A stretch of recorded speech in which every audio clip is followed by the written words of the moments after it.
Kia ora and welcome to the Run Adjacent podcast. My name's Hayden Bell. This podcast is proudly supported by our mate Des at Trek Trail and Fish. Be sure to visit their website trektrailfish.co.nz and use my discount code RA10. That will get you 10% off your order. Orders over $150 will get you free shipping.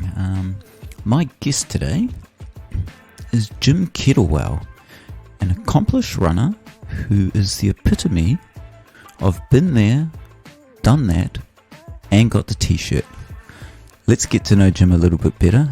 He was one of my inspirations into getting into running. So let's get to know him a little bit more about Jim and learn a little bit behind the history of our running club, Hatea Run. Jim, welcome to the podcast, mate. Yeah, thank you. How are you? I'm a little bit tired because I did parkrun this morning. Yeah.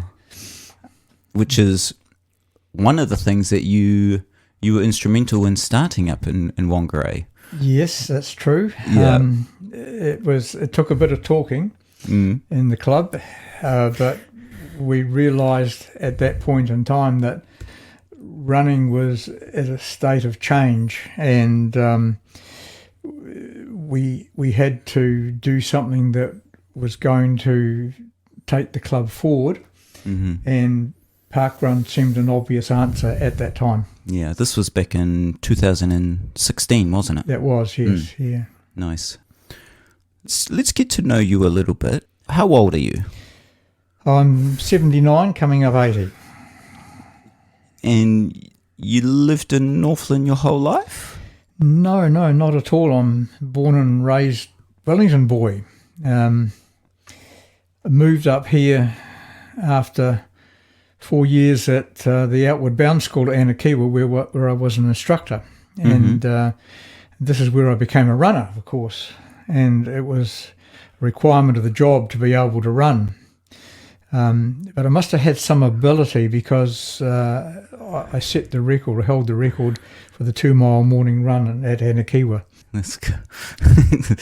So that's where the legend was created? It was started at Outward Bound. There's no question about that. But I was a runner before that because I used to do running when I was in Wellington. It was something that we did because we were trampers, and to be good at tramping, you had to be good at running, and we ran on a regular basis because of that. Also, in Wellington, the running was important because at the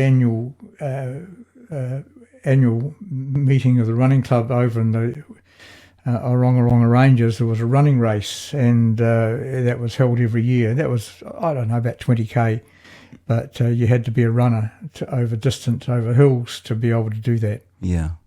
What year did all this start for you? Oh, that's a good question. Sorry to put you on the spot. Yeah. I can't give you the actual date. Yeah. But it was 68, 72 I was at Outward Bound. Okay. So it was prior to that I was in Wellington.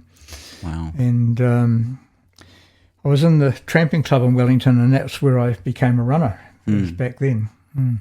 So what inspired you then to take up running?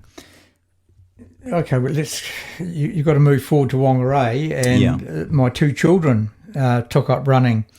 Well, that was just something that happened in those days. This was, remember, the days before weekend trading, and Whangarei or New Zealand closed its door on Friday night and didn't open it again till Monday morning, and that's some of the things that were done in those days. One of the things that was done in those days was running. Yeah, and my kids started up. They wanted to go along to running mainly because of the other kids around them that were doing it, and I came along to the running club with them, and I was told that I had to join up to be a runner, and I said, well, I'm not really a runner, I'm just coming along because of the kids. Yeah. And at that point, they said, no, just come along, because everyone else is much the same boat as I was. Well, when I actually joined up, I found that all these people in the running club were behind me. Oh, yeah. And clearly I had some ability, and that's when I took up competitive running. And my kids sort of fell by the wayside, but I didn't. Nice. So what was the hardest part about running when you first started then? Oh, clearly just lack of training, lack of fitness, and there was no one around that really could tell us what to do. So it was a learning process right from the beginning from me, and we had some good runners in the running club, Kevin Sumley being one of them, of course, who's won the Northland Marathon, I don't know, 15 times, whatever. And he was the inspiration for me as a runner. Cool. Keep up with him. Yeah. I've heard that name many times before. Even my father spoke highly of him as well back in the day. So, yeah. What lessons have you learnt from running? Oh, that's a good question. It's become the reason for living, quite honestly. It's become a way of life, put it that way. Yeah. And it's the whole way of living is bent around running, because it becomes part of what you do. Yeah. That's a nice answer. What did training look like back in your day? Because nowadays, for example, we have watches, and we have fancy shoes, and we have gels, and electrolyte drinks. None of those things existed. running shoes were a good example of something that's progressed over the years, and it's just got better and better and better. Let's go back to my days at Outward Bound, and running shoes were something that was very few and far between. And I bought some very early Lydiard shoes right back in those days. The shoes that you buy today look nothing like those ones we bought back in the 60s. So that's something that has moved on. Those other things you mentioned, gels and so on, they've come on in the subsequent years since I've become a member of the club. Yeah. What about the Lydiard training approach? Did you follow that? Arthur Lydiard's training program was written in books, and I got those books early on, even when I was working at Outward Bound. What I didn't understand was what was meant, and he was writing about runners who were right up there with the best of the best, and I was a beginner, and it wasn't until I started competitive running up here in Northland that I reread the book and made that the basis of my training.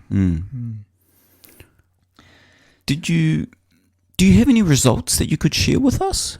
Results? Yeah. Oh, well, I mean,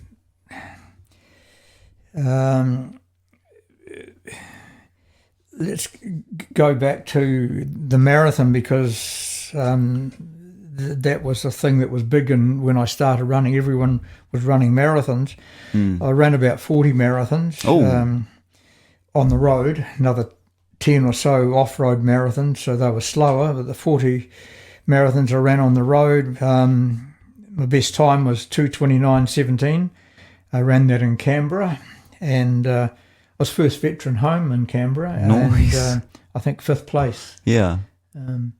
That was an eye-opener that day. Do you remember what year that was? Or how old you may have been? I was 41. Jesus, so there's still hope for me. there's still hope for all of us.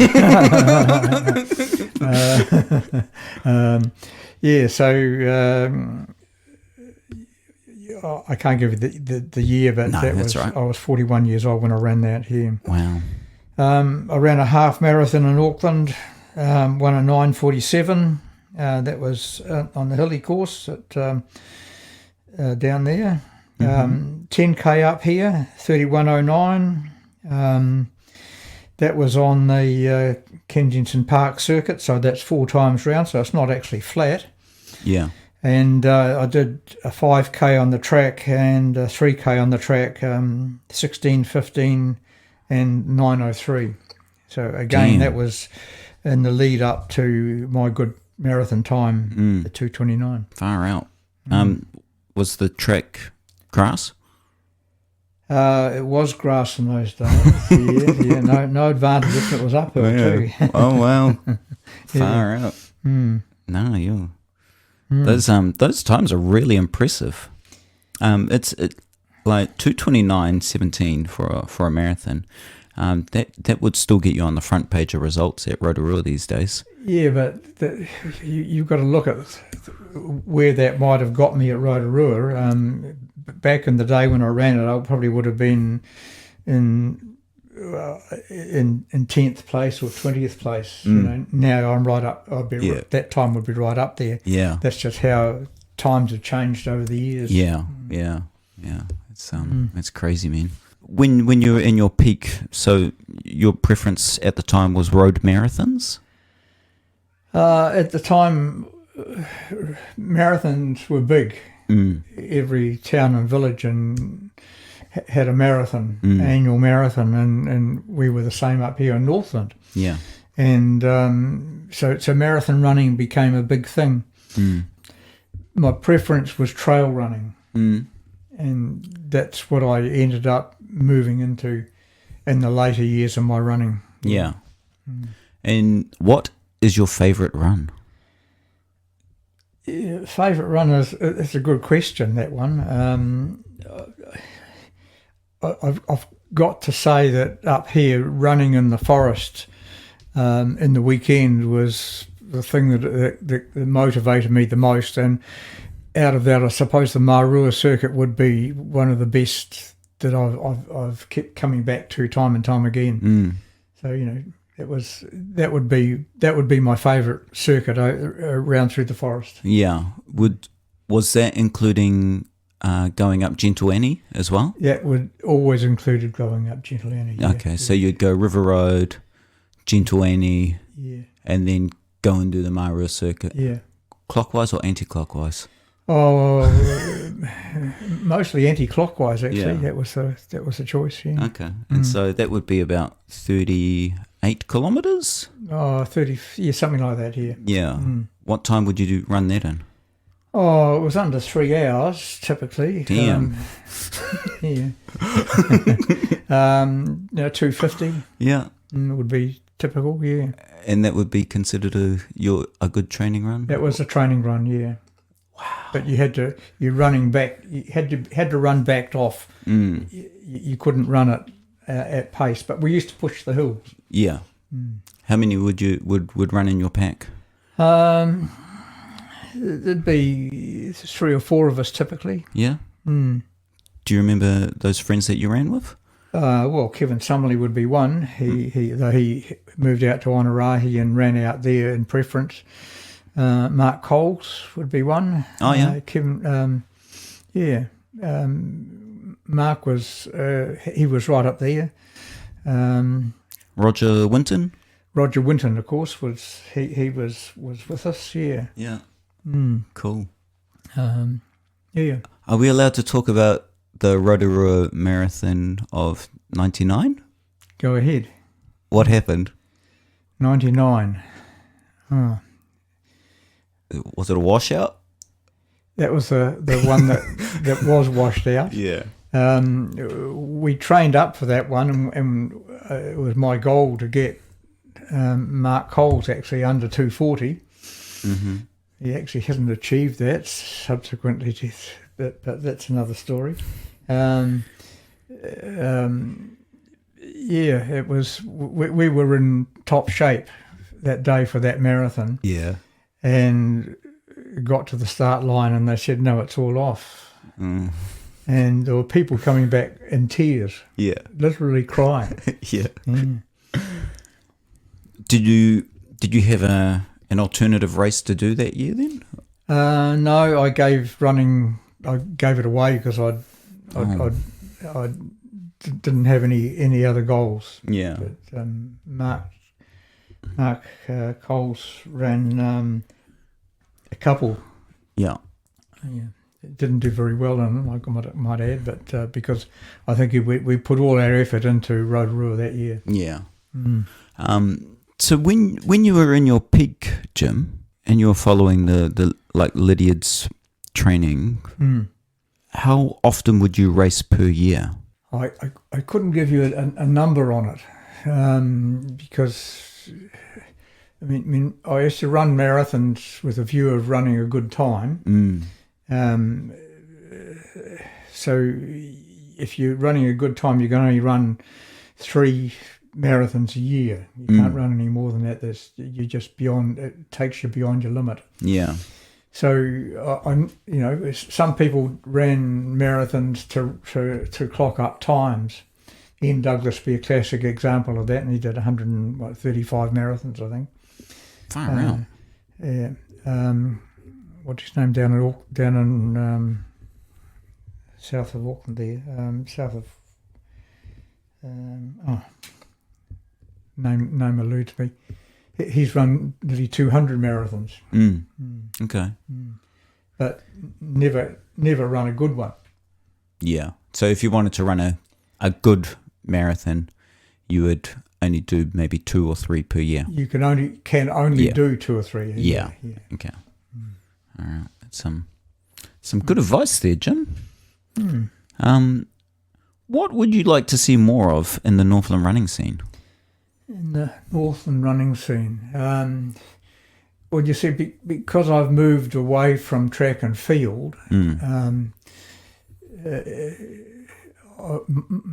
my interest is in trail running, and that's where New Zealand has moved. And you look at the running calendar now, and it's full of trail runs, and that's something that's come on since I've become a runner. So, looking at it from my point of view, that's what I would say is where the world has moved. Yeah. Yeah. That's what we're looking for. That's what we're looking for. Yeah. Yeah. So the likes of the Kepler Challenge, Tarawera. Yeah. You're mentioning names of events that I haven't actually participated in. Oh, I haven't. Okay. The Kepler Challenge, yes. Yeah. I did that twice. Yeah. The first year I did it was I won the Masters section there. Nice. And it was presented by my prize by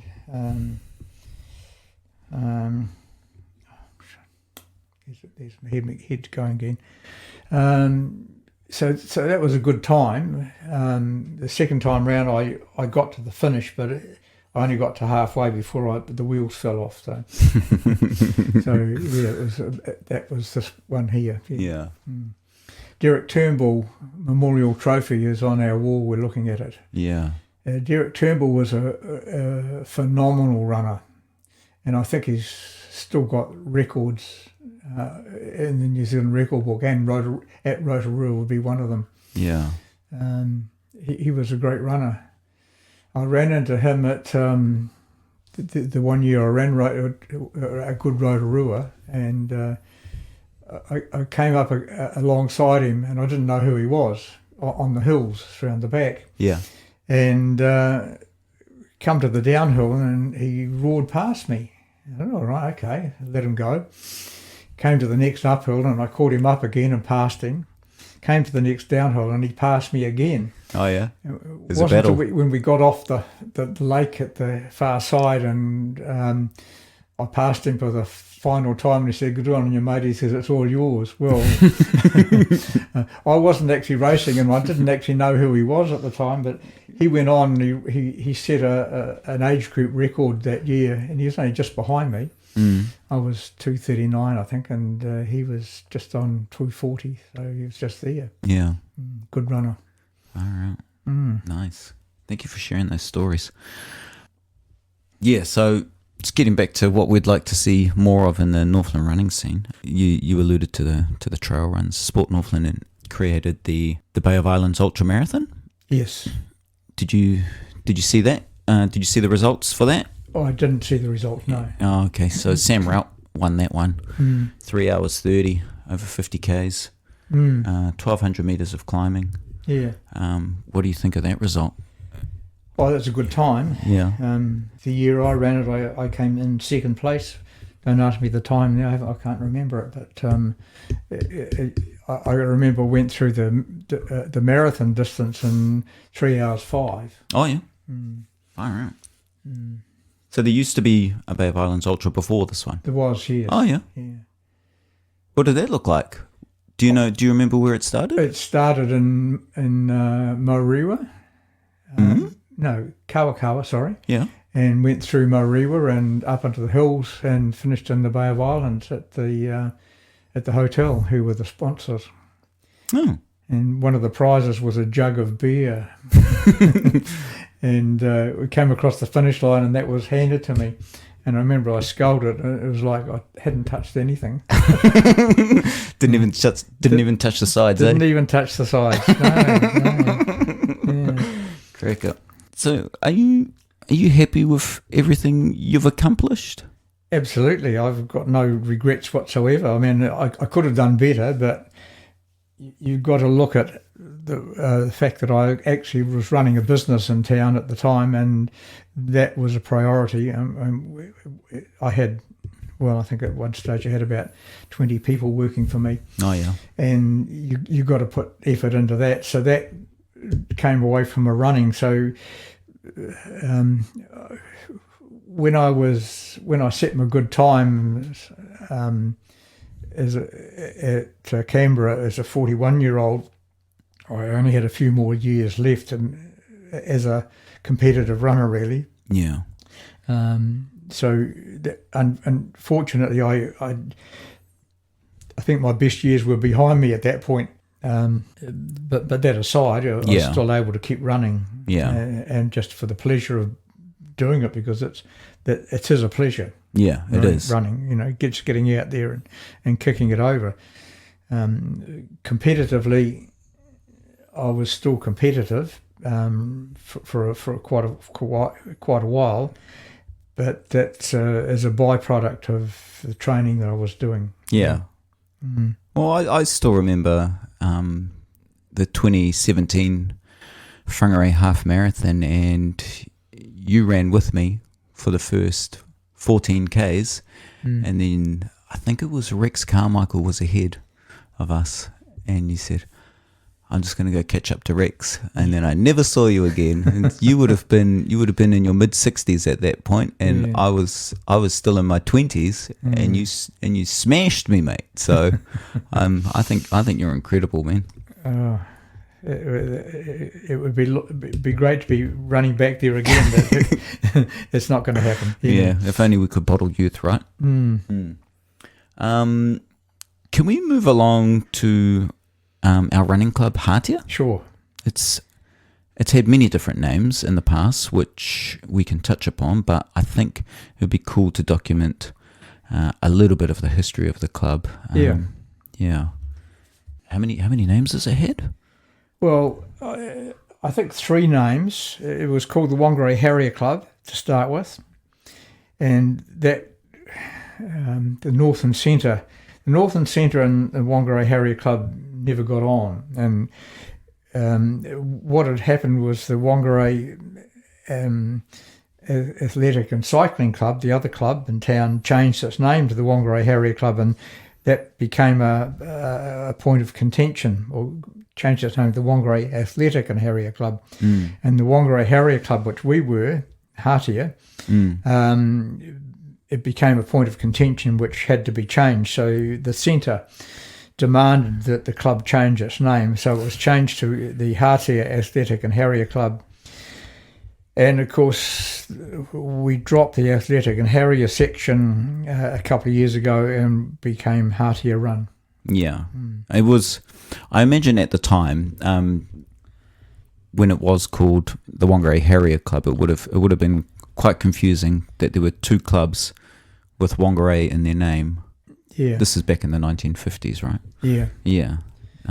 So Hātea started around 1953. That's when the club started. Yeah, 1953. Yeah. So how did it start then? It started when a group of runners who were in the running club at the time, the Whangarei Athletic and Cycling Club, wanted to do Harriers over the winter. And the people that were running the running club were basically the parents of children who did just track and field over the summer. So they said no, they didn't want to have anything to do with running. So that's when a section of the club started training over the winter. And come the following summer, they just cleaned up because they'd trained all year round. Yeah. And they basically did long distance training, which was the ideal thing to do back in those days. Yeah. And from that, all the clubs in Northland realised that they couldn't just do track and field in the summer; they had to do training over the whole year. Yeah. So that's how the club got started, really. Yeah. So consistency of training, that's what got them to outperform the others. They cleaned up. Yeah. No question. Yeah. And so the name change from Whangarei Harrier Club to Hātea, they decided on Hātea because that's where they met. They met at a house on Hatea Drive. Is it one of the people that was involved in the club at that stage lived in Hatea Drive. Yeah. And for want of a better name, they used the word Hātea. Yeah. So that's how the name came about here. Yeah, it's quite funny, because everyone thinks it's associated with the river, but it's actually associated with the road. It's associated with where the club used to meet. That's where they started, Yeah. So what did club running look like in the 1960s and onwards? Well, in the 1960s and prior to that, it was track and field over the summer, and that was it. Mm-hmm. And some runners wanted to start winter training and racing, and that's when our club got going. Were there would have been regular meets then? It's what they made happen. Yeah. And remember, we're going back to prior to weekend trading, so New Zealand shut its door on Friday night and didn't open again till Monday morning. And people were looking for things to do over the weekend, and track and field was and Harriers was the two things that happened that made it easy for running to happen. So in those early years, how many running clubs or athletics clubs were there in Northland? I can't put a number on it, but every town and village had a running club and a track and field club being strong, and it was mostly run by the parents of children. So it was very strong with kids here. I remember a couple of years ago now, I was talking to Mark Turner, and he said when he was a junior, the Northland cross-country champs used to be held in places like Okaihau and Dargaville and like Kaikoui and like all over the show. Yes. It'd be cool to see some clubs brought back, and because there's only two clubs now, right? There are only two clubs left in Northland. It's just there's no running happening basically other than the Whangarei club and the Hātea club in town here. Yeah. Yeah, which is quite sad to see now. From what I've heard, Athletics New Zealand have recognised that though, and they're putting in a Northland development manager to try and bring back a few clubs. So hopefully that's going to be positive for the future. Yeah, I haven't got an opinion on that. I think it's what we do here in Whangarei is our thing now, rather than looking beyond the club, beyond Whangarei town here. So back to you. When did you get involved with Hātea?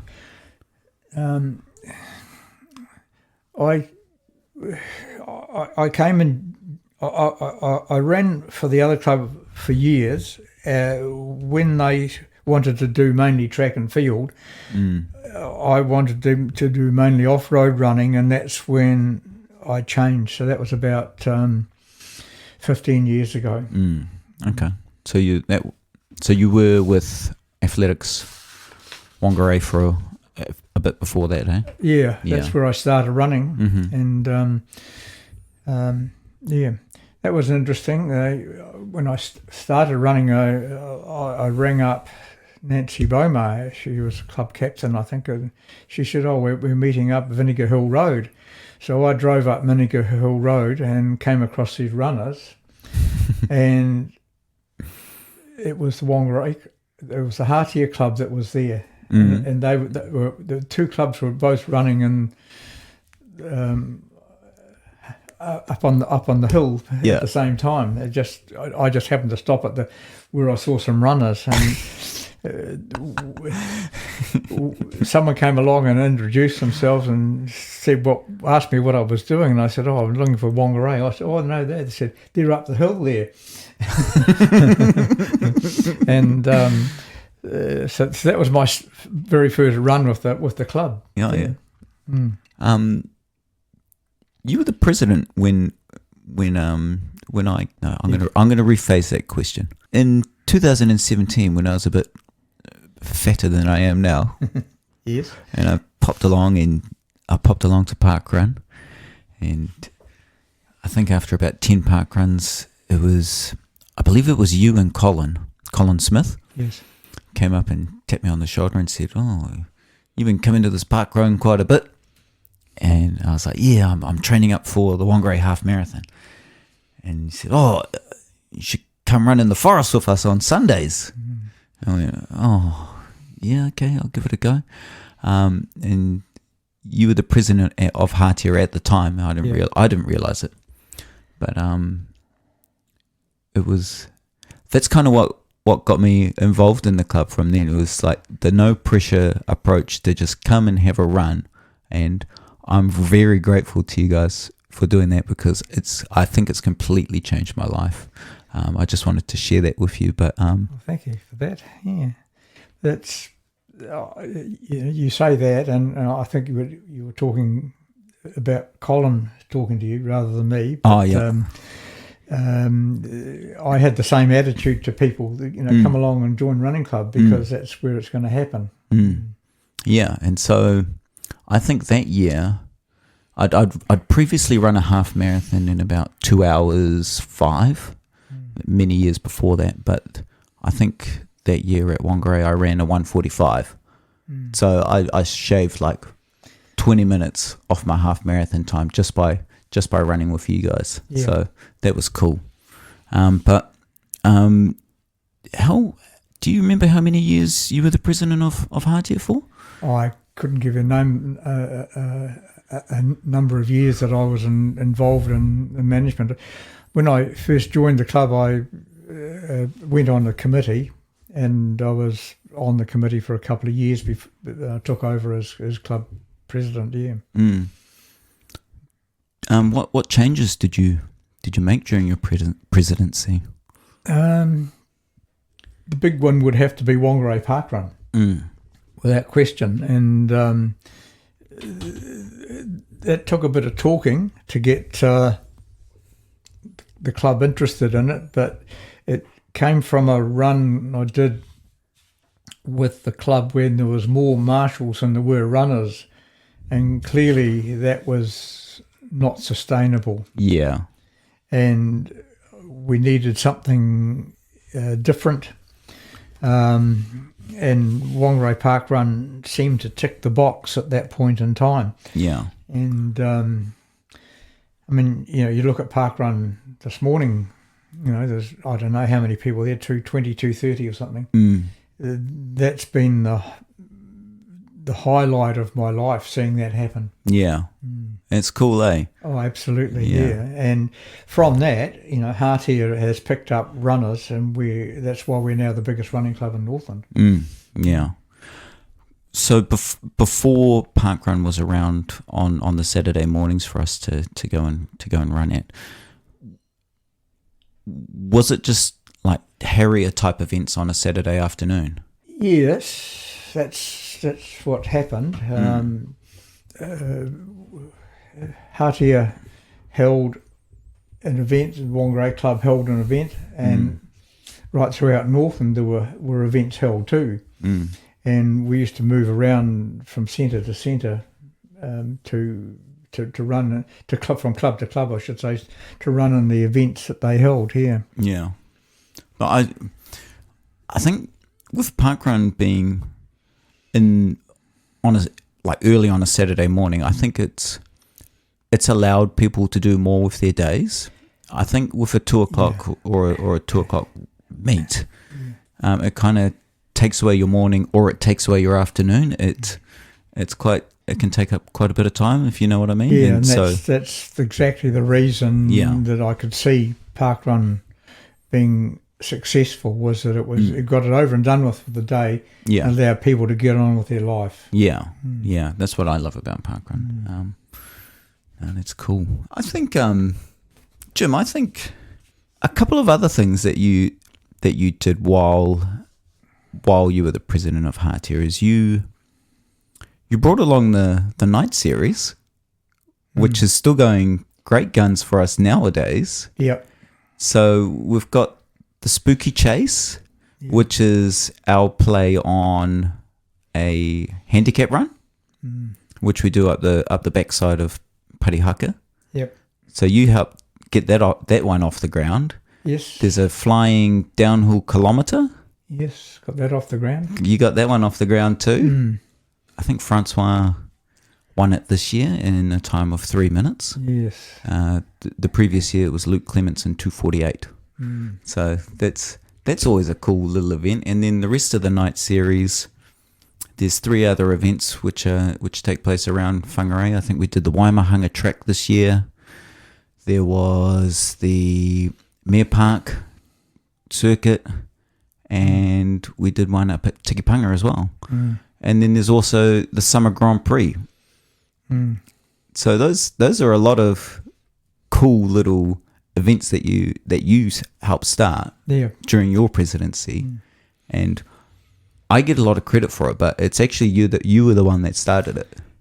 Well, that was you're going back to the early days, and nothing was happening, and we started night running, and the night running series that we've just finished was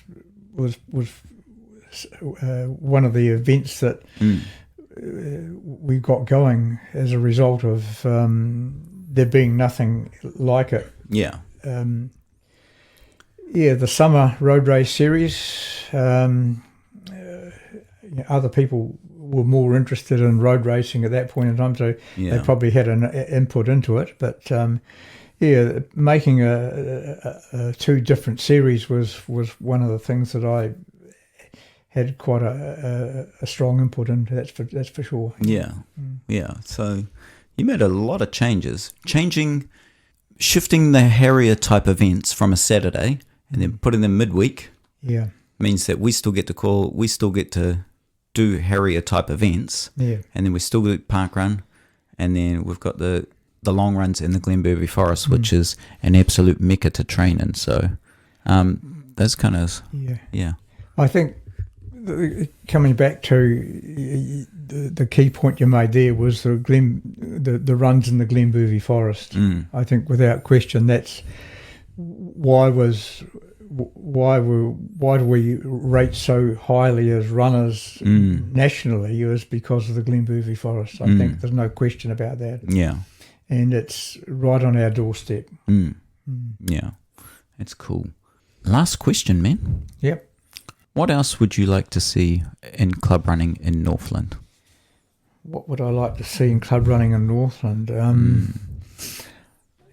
That's a good question. I think there's not a lot that I think we need to change. I think we're doing, we've got away from the regular things that used to be on the program, and we're doing things on a regular basis, like the winter series and the summer series. Yeah. Which I think are more important for runners than having the things that were done like they were back in the old days. Yeah. I kind of like to take the approach of, I'm going to sound lazy when I say this, but less is more. Let's concentrate on what we do well and do it really, really well, and not bother with the stuff that people don't turn up to. Like we used to do a handicap event on the Waimahanga track, and only about 7 people would show up. And so straight away when I became the president, I culled it because no one was going to show up. Let's just concentrate on what we do really well and do it really well, and then it's. So I mean that you say people didn't turn up, but that's one of the things about running that we made a big thing of, was trying different things and seeing what people liked and what they didn't like. Yeah, there's no question about that. Yeah, and the night series, some of that it doesn't happen anymore. And again, you've got to look at where you do these things, and they've got to be done safely. And we've done some things where we should really not have been there. Yeah. And you don't need to do that. Yeah. Okay. No, that's cool. Was there anything else that you'd like to say, Jim? No, I think you've brought a lot of good points up. I'm certainly happy that I've come along and become part of Hātea. There's no question about that.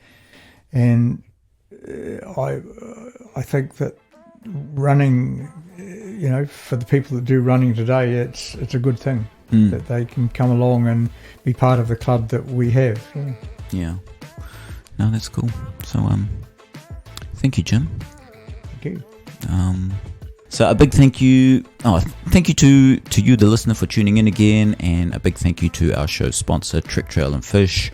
If you are new to the Run Adjacent podcast, please make sure you follow or subscribe on the platform you are listening to. You can find Run Adjacent on Facebook and on Instagram. It's @Run Adjacent. Till next time, happy running.